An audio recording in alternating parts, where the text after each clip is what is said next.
how we respond to emotions and physical sensations can affect our health and our healing. In this video, I'm going to share a strategy that may support your healing. And I'll explain how we respond to our sensations can affect our health. Before we do that, when I do group coaching, we start with a short grounding exercise. So I invite you to take a moment to do that now. So if it's safe, close your eyes. Obviously, don't close your eyes if it's not safe to do so. Breathe in through your nose, as long as that feels comfortable, into your belly, and breathe out of your nose. As you breathe in and out, consider that focusing on our breathing is one way of calming our mind, body, and physiology. As you breathe in, say in your head, rising, rising, as your chest rises.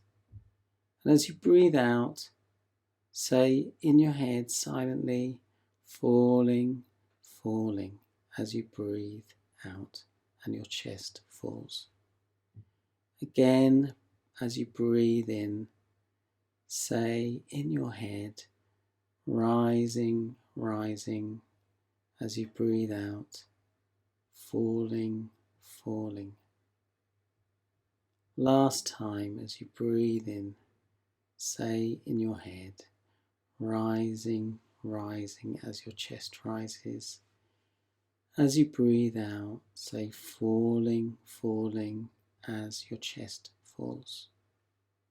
So now continue to breathe normally. You can either listen with your eyes closed or open. So getting back to the topic of how we respond to emotions and physical sensations. Notice I'm not using the word symptom. I encourage clients to use the word sensation as it's less emotive.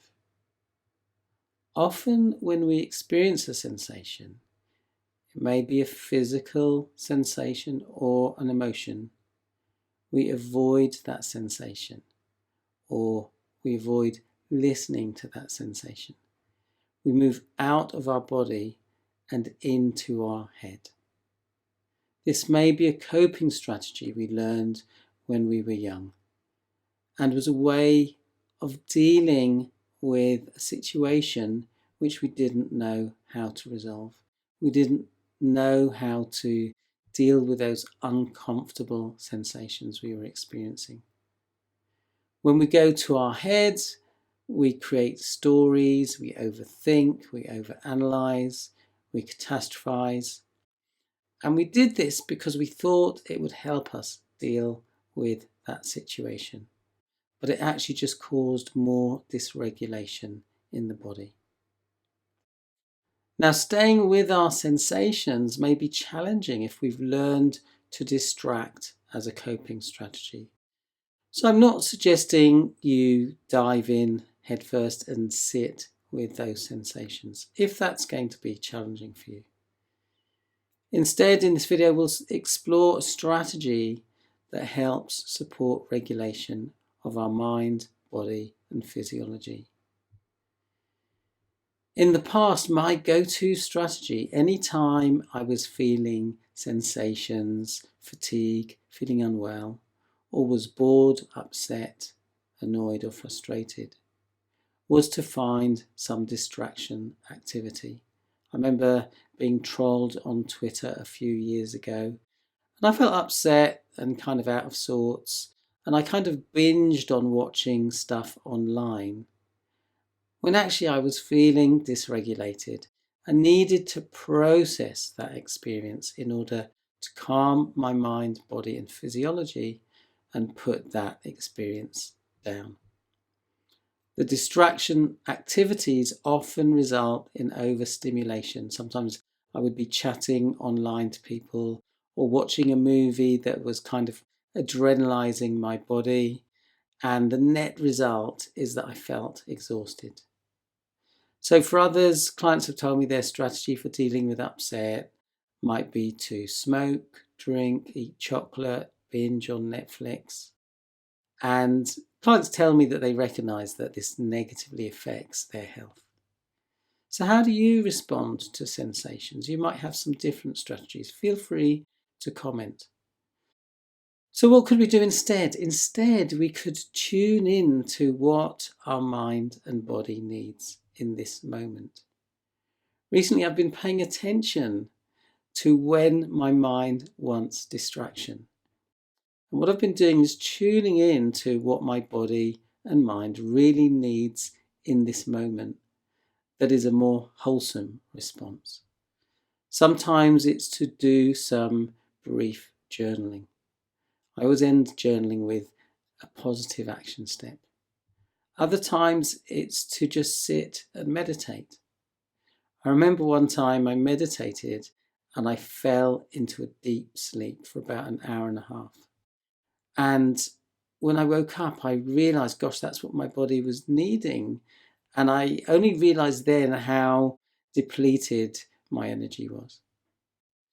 So recently, when I noticed that my mind wants distraction, I meditate. I've been doing this exercise I call Pact, which is part of the flip the switch meditation.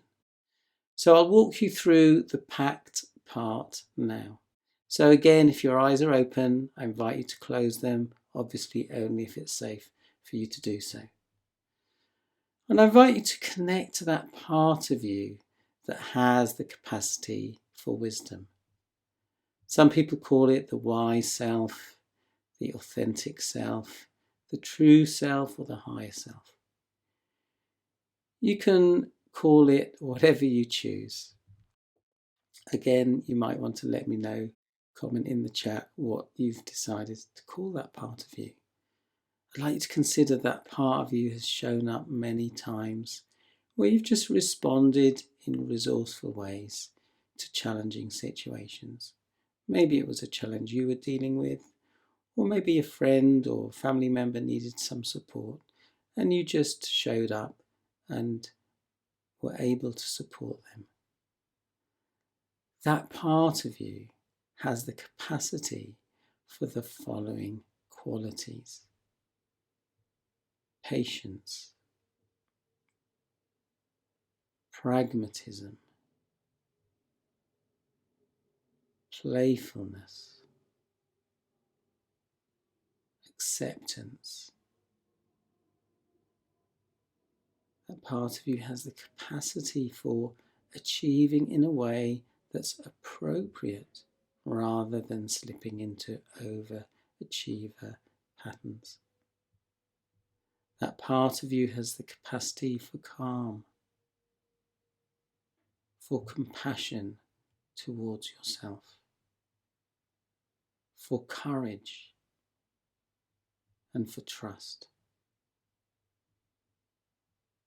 You may notice that the first letter of each word spell the word Pact. When we cultivate that part of us that has those qualities and step into those qualities, reminding ourselves that we have the capacity for all those things, then we're connecting to that part of us that is wise, is authentic. And that part of you can start taking care of the part of you that sometimes feels upset or needs soothing in some way. So I invite you to consider what strategies you could adopt to help you respond to emotions or physical sensations in more wholesome ways. If you'd like the Flip the Switch audio and PDF, comment below. If you found this video helpful, do leave a comment and like and share with someone who might find it useful. If you're watching on Facebook, do join my Facebook group, CFS Explored. If you're watching on YouTube, do subscribe to be notified of more content. So keep going You've got this. Thanks for watching. Wishing you great health. Bye for now.